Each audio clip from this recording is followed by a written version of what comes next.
Dear Esther, I have lost track of how long I have been here and how many visits I have made overall. Certainly the landmarks are now so familiar to me that I have to remind myself to actually see the forms and shapes in front of me. I could stumble blind across these rocks, the edges of these precipices, without fear of missing my step and plummeting down to sea. Besides, I have always considered that if one is to fall, it is critical to keep one's eyes firmly open.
Those islands in the distance, I am sure, are nothing more than relics of another time, sleeping giants, somnambulist gods laid down for a final dreaming. I wash the sand from my lips and grip my wrist ever more tightly. My shaking arms will not support my fading diaries.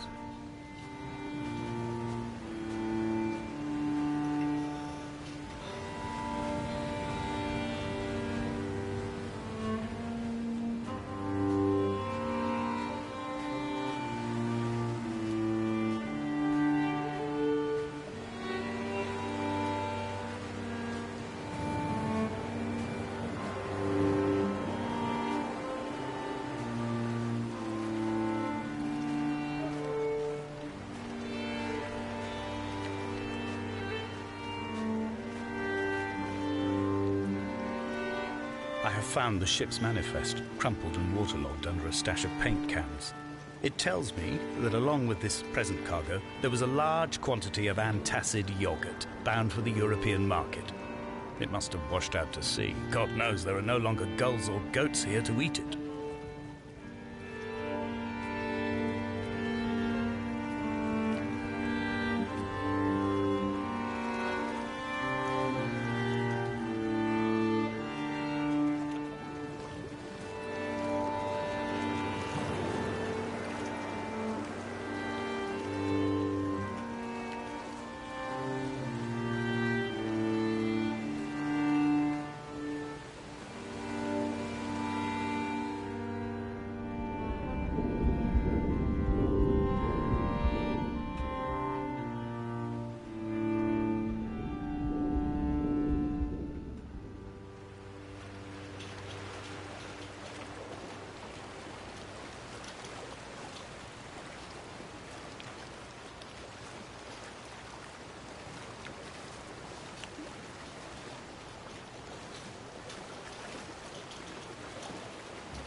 Donnelly's book had not been taken out from the library since 1974. I decided it would never be missed as I slipped it under my coat and avoided the librarian's gaze on the way out. If the subject matter is obscure, the writer's literary style is even more so. It is not the text of a stable or trustworthy reporter. Perhaps it is fitting that my only companion in these last days should be a stolen book written by a dying man.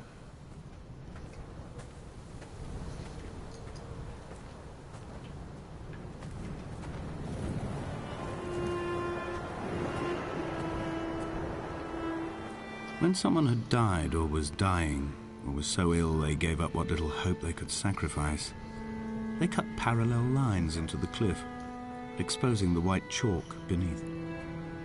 You could see them from the mainland or the fishing boats, and know to send aid or impose a cordon of protection, and wait a generation until whatever pestilence stalked the cliff paths died along with its hosts. My lines are just for this: to keep any would-be rescuers at bay. The infection is not simply of the flesh.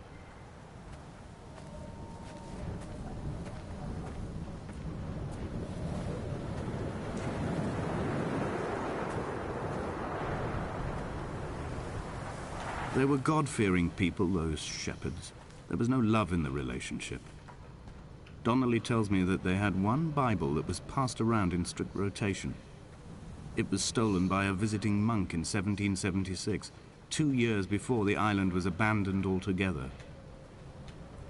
In the interim, I wonder, did they assign chapter and verse to the stones and grasses, marking the geography with a superimposed significance that they could actually walk the Bible and inhabit its contradictions?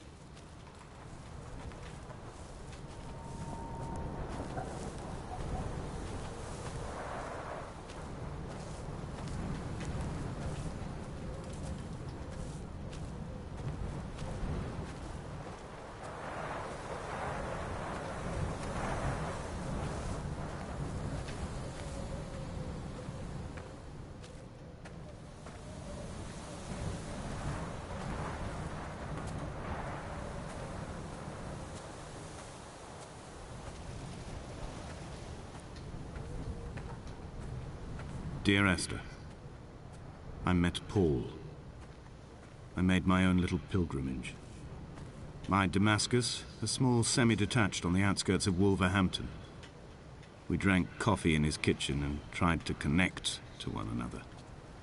Although he knew I hadn't come in search of an apology, reason or retribution, he still spiraled in panic, thrown high and lucid by his own dented bonnet. Responsibility had made him old. Like us, he'd already passed beyond any conceivable boundary of life.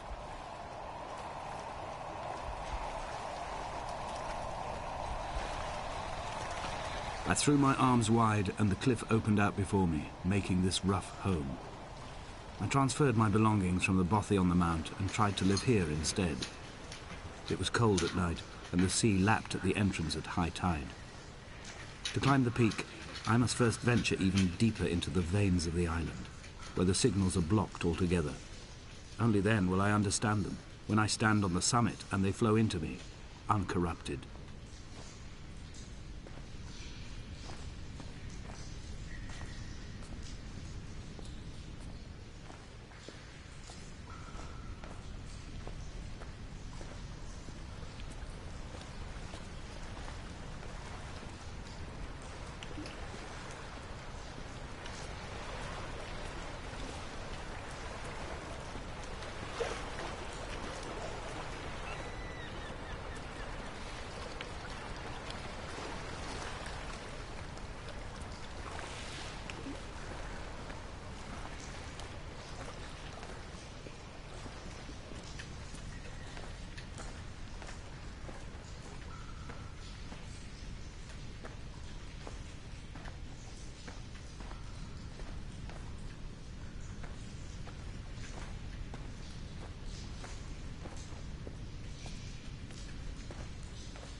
I dreamt I stood in the center of the sun, and the solar radiation cooked my heart from the inside.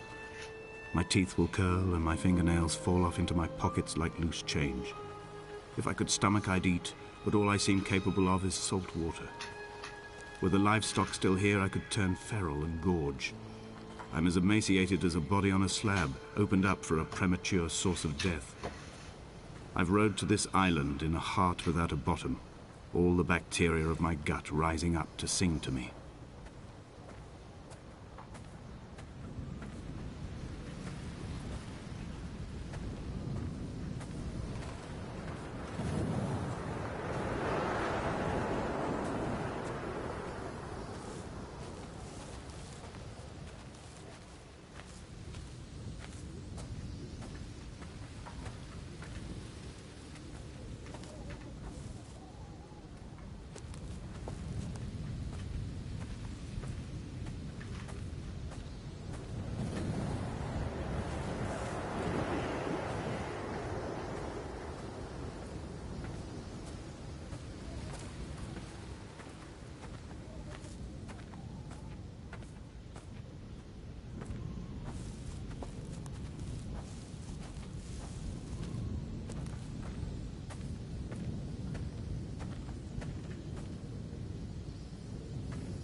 Dear Esther, I have now driven the stretch of the M5 between Exeter and Bristol over 21 times.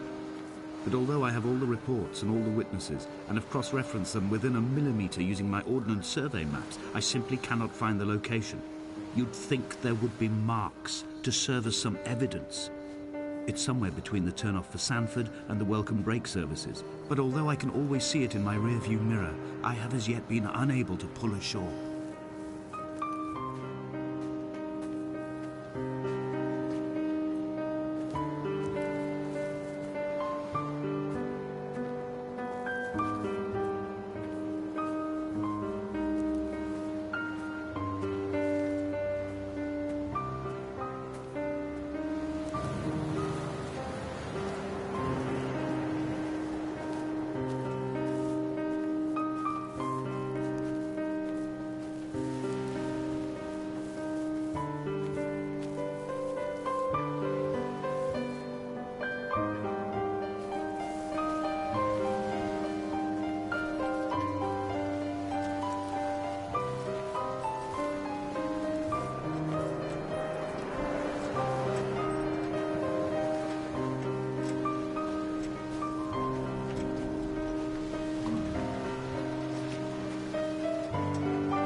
There must be a hole in the bottom of the boat. How else could new hermits have arrived?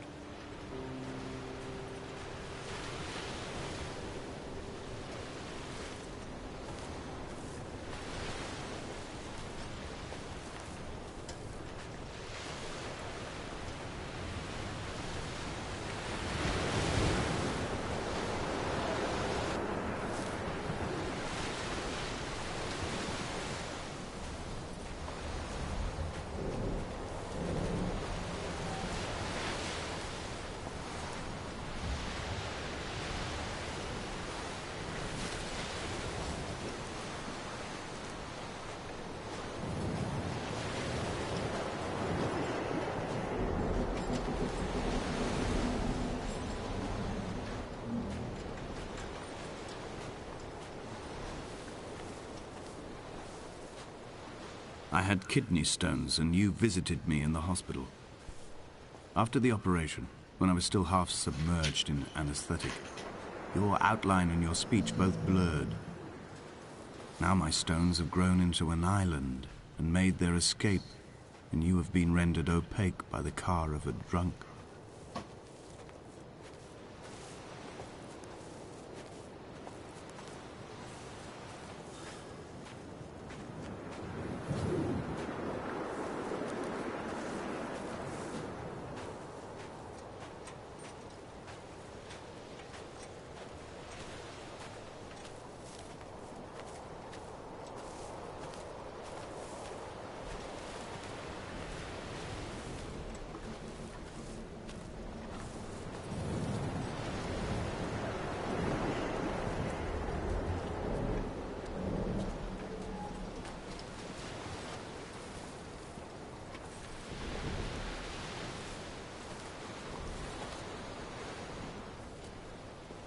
It's only at night that this place makes any sluggish effort at life. You can see the buoy and the aerial. I've been taking to sleeping through the day in an attempt to resurrect myself. I can feel the last days drawing upon me. There's little point now in continuation. There must be something new to find here. Some nook or some cranny that offers a perspective worth clinging to. I've burnt my bridges. I've sunk my boats and watched them go to water.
What charnel house lies at the foot of this abyss?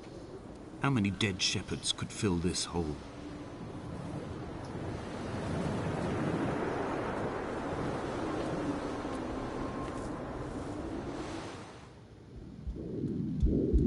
Come back.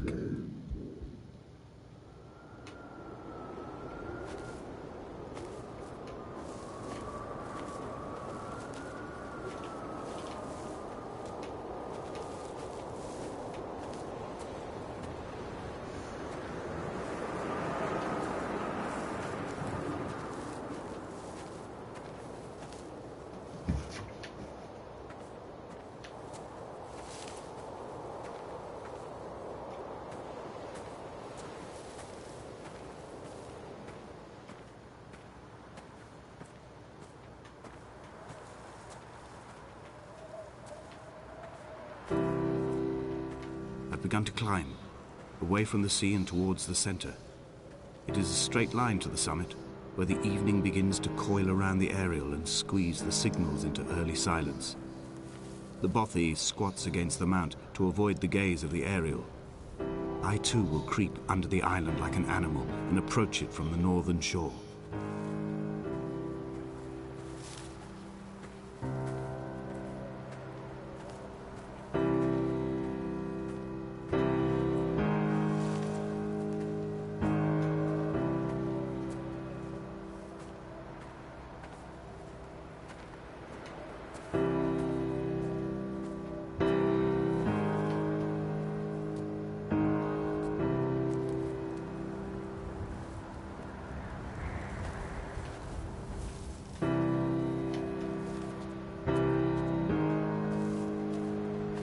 The bothy was constructed originally in the early 1700s. By then, shepherding had formalized into a career. The first habitual shepherd was a man called Jakobsen, from a lineage of migratory Scandinavians. He was not considered a man of breeding by the mainlanders. He came here every summer whilst building the bothy, hoping eventually that becoming a man of property would secure him a wife and a lineage. Donnelly records that it did not work. He caught some disease from his malcontented goats and died 2 years after completing it. There was no one to carve white lines into the cliff for him either.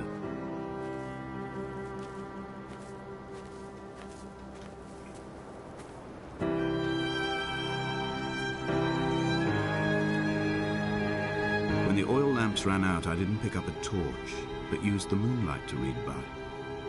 When I've pulled the last shreds of sense from it, I will throw Donnelly's book from the cliffs and perhaps myself with it. Maybe it will wash back up through the caves and erupt from the spring when the rain comes, making its return to the hermit's cave. Perhaps it will be back on the table when I wake. I think I may have thrown it into the sea several times before.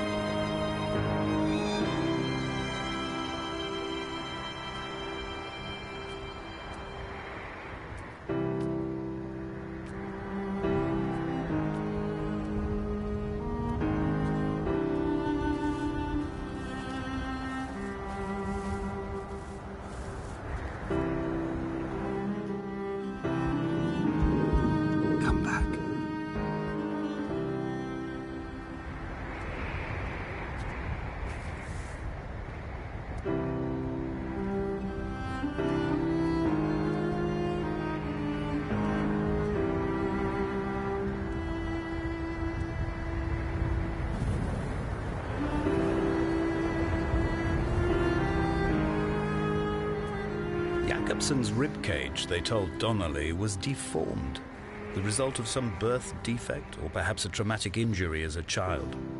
Brittle and overblown it was, and desperately light. Perhaps it was this that finally did for him, unable to contain the shattering of his heart. In half-light, his skeleton a discarded prop, a false and calcified seabird.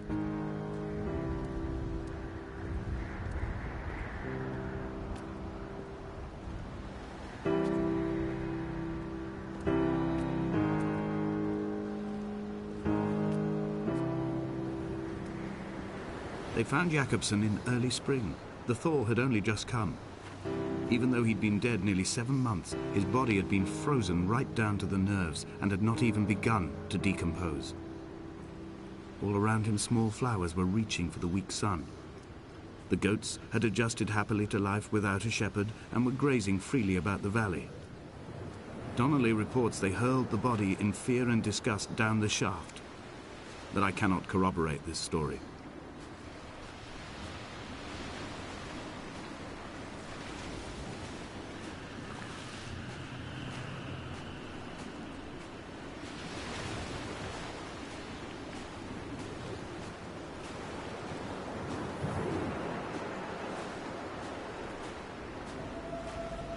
Climbing down to the caves, I slipped and fell and have injured my leg.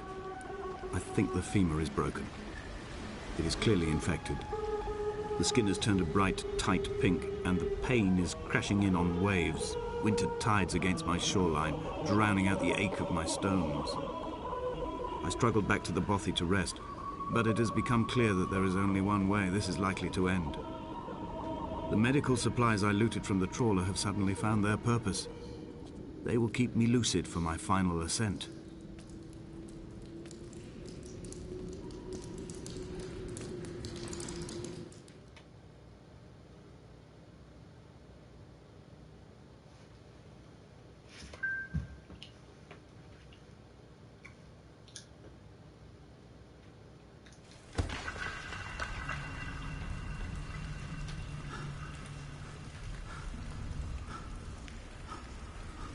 Did Jakobsen crawl this far?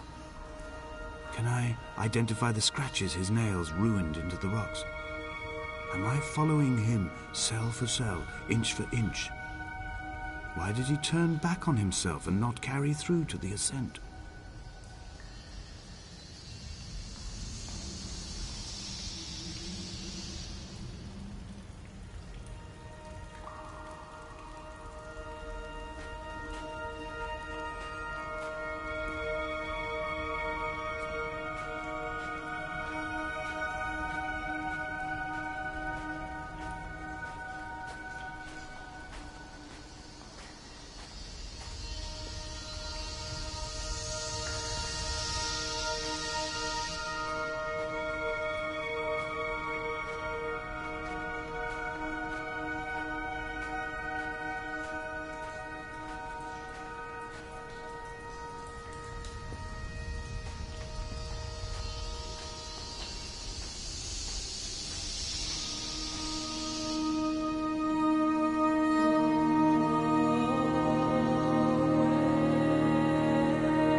I first saw him sat by the side of the road.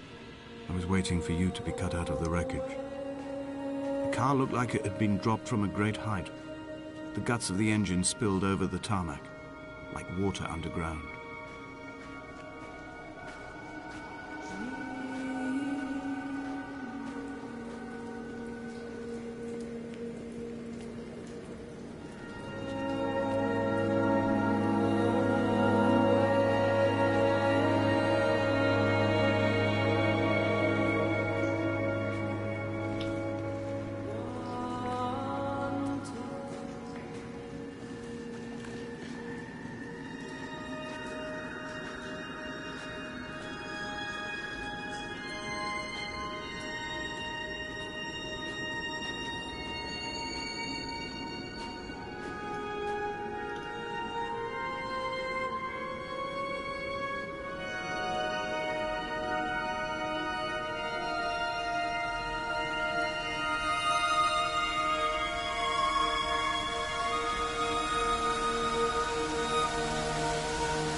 my final dream.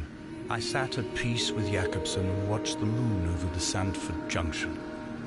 Goats grazed on the hard shoulder. A world gone to weed and redemption. He showed me his fever scars, and I mine. Between each shoulder, the nascency of flight.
This cannot be the shaft they threw the goats into. It cannot be the landfill where the parts of your life that would not burn ended up. It cannot be the chimney that delivered you to the skies. It cannot be the place where you rained back down again to fertilize the soil and make small flowers in the rocks.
sat here and watched two jets carve parallel white lines into the sky.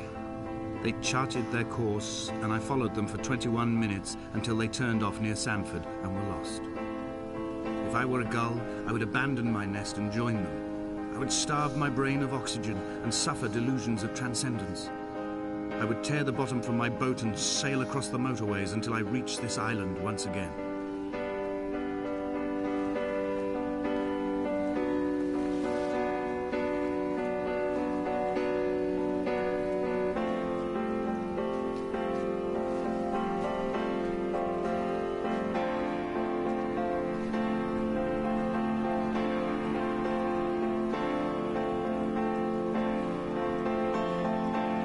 Fire and soil, I chose fire. It seemed the more contemporary of the options, the more sanitary. I could not bear the thought of the reassembly of such a ruin. Stitching arm to shoulder and femur to hip, charting a line of thread like traffic stilled on a motorway, making it all acceptable for tearful aunts and traumatized uncles flown in specially for the occasion. Reduce to ash, mix with water, make a phosphorescent paint for these rocks and ceilings.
There were chemical diagrams on the posters on the walls on the waiting room. It seemed appropriate at the time. Still life abstractions of the processes which had already begun to break down your nerves and your muscles in the next room. I crammed diazepam as I once crammed for chemistry examinations. I am revising my options for a long and happy life.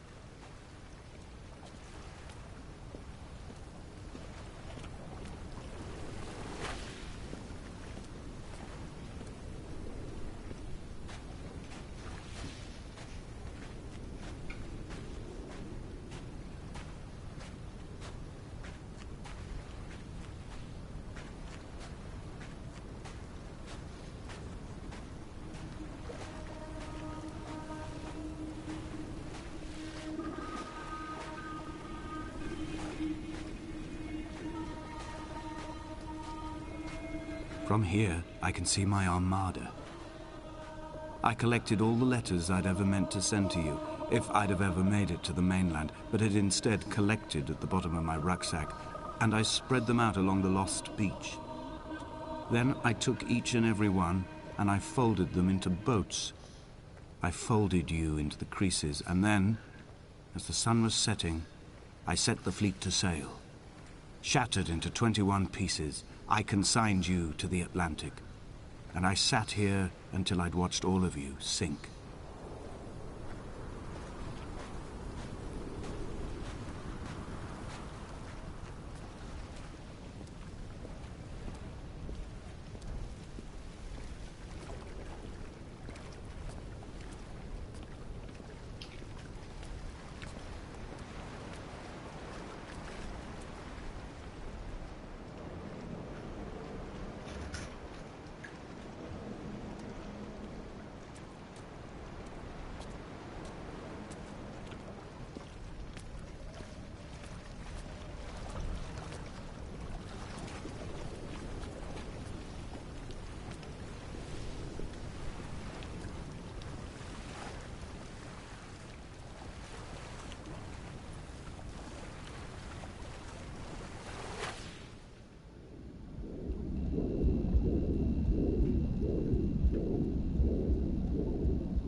When Paul keeled over dead on the road to Damascus, they resuscitated him by hitting him in the chest with stones gathered by the roadside. He was lifeless for 21 minutes, certainly long enough for the oxygen levels in his brain to have decreased and caused hallucinations and delusions of transcendence. I'm running out of painkillers, and the moon has become almost unbearably bright.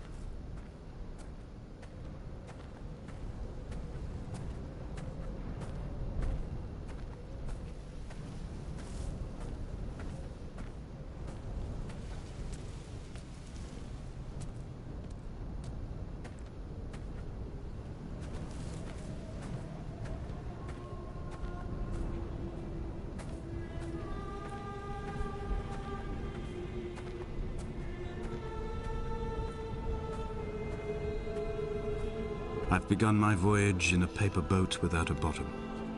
I will fly to the moon in it. I've been folded along a crease in time, a weakness in the sheet of life. Now you've settled on the opposite side of the paper to me. I can see your traces in the ink that soaks through the fiber, the pulped vegetation. When we become waterlogged and the cage disintegrates, we will intermingle. When this paper aeroplane leaves the cliff edge and carves parallel vapor trails in the dark, we will come together.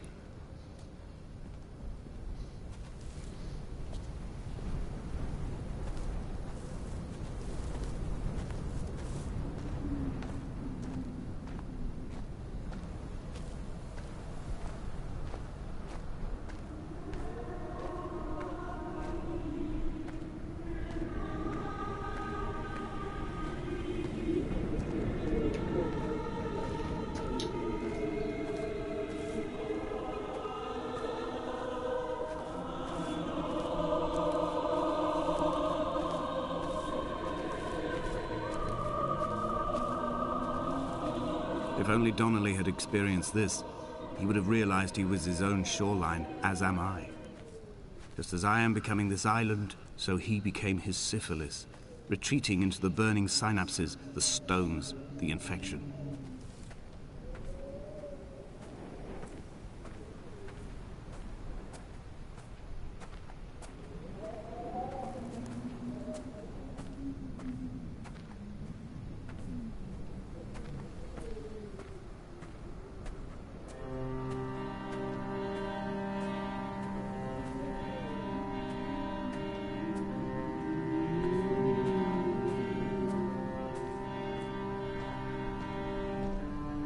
The stones in my stomach will weigh me down and ensure my descent is true and straight. I will break through the fog of these godforsaken pills and achieve clarity. All my functions are clogged, all my veins are choked. If my leg doesn't rot off before I reach the summit, it will be a miracle. There are 21 connections in the circuit diagram of the anti-lock brakes. There are 21 species of gull inhabiting these islands. It is 21 miles between the Sandford Junction and the turn-off for home. All these things cannot, will not be a coincidence.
I have dredged these waters for the bones of the hermit, for the traces of Donnelly, for any sign of Jakobsen's flock, for the empty bottle that would incriminate him. I have scoured this stretch of motorway 21 times, attempting to recreate his trajectory, the point when his heart stopped dead and all he saw was the moon over the Sanford Junction. He was not drunk, Esther. He was not drunk at all, and it was not his fault. It was the converging lines that doomed him. This is not a recorded natural condition.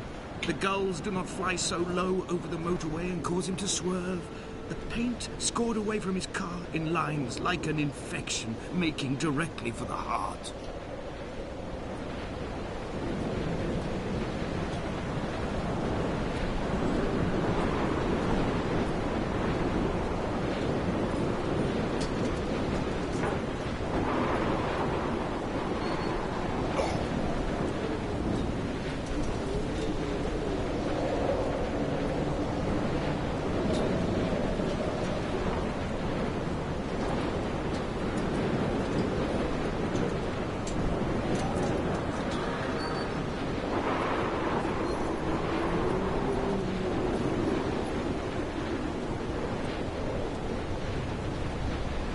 I have run out of places to climb.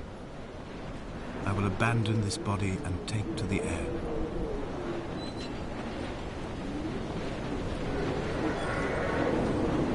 Dear Esther, I have burnt my belongings, my books, this death certificate.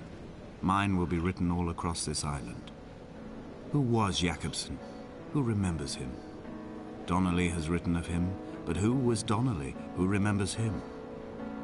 I have painted, carved, hewn, scored into this space all that I could draw from him. There will be another to these shores to remember me. I will rise from the ocean like an island without bottom, come together like a stone, become an aerial, a beacon, that they will not forget you. We have always been drawn here. One day the gulls will return and nest in our bones and our history. I will look to my left and see Esther Donnelly flying beside me. I will look to my right and see Paul Jakobsen flying beside me. They will leave white lines carved into the air to reach the mainland, where help will be sent.